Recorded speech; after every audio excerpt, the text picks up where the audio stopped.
May mga bagay akong gustong sabihin or i-share ngayong araw, pero bago ang lahat, morning prayer muna tayo at welcome sa vlog na ito.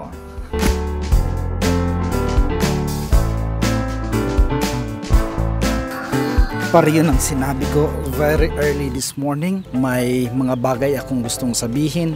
Una, tapos na ako mag-order ng 3 books, Blessedness and Pain, na sinulat ni Father Philip Henry Morales ng Diocese of Iraq. Classmate ko sa pag-graduate sa theology, batchmate ko na naordinahan kami bilang deacon. Yung isang book, dediretso mismo sa nag-comment ng VIP sa nakaraang vlog ko na ito. At yung dalawa, dediretso sa akin para ako na mismo ang personal na magbibigay ng books.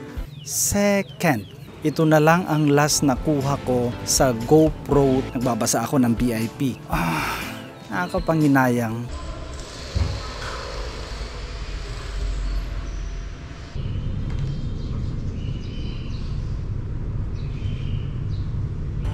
Thank you sa donor ng GoPro Hero 10 Black sapagkat naging paraan para makapture ko ang napakaraming importanteng mga moments sa buhay ko. Mapa-Kenya man o mapa-Pilipinas man.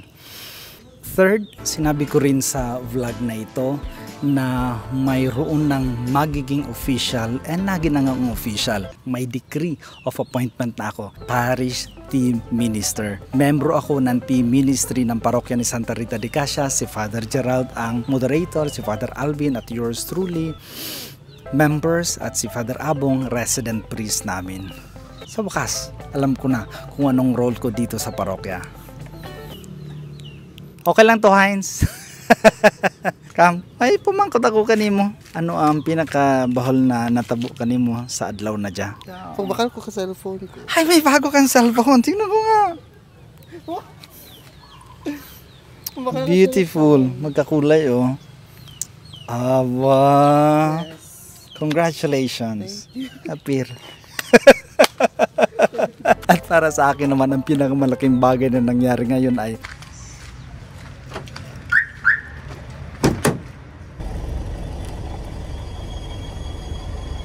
yung nagi akong parte ng team ministry sa paghatid ng share, regalo,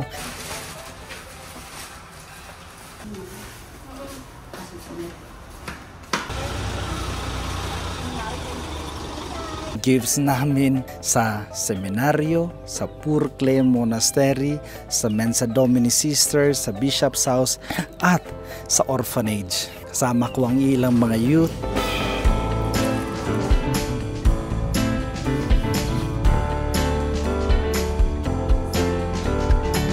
Salamat. Okay. Salamat.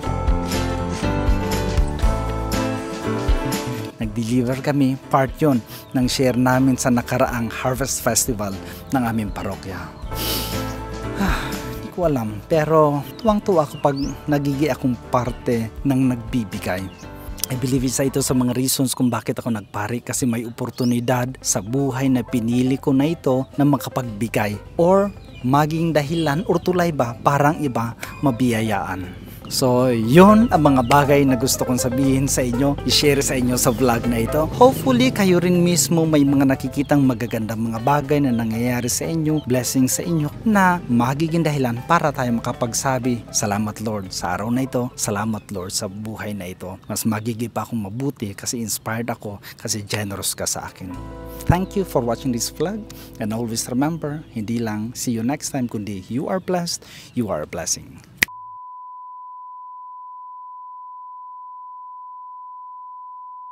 Sound check.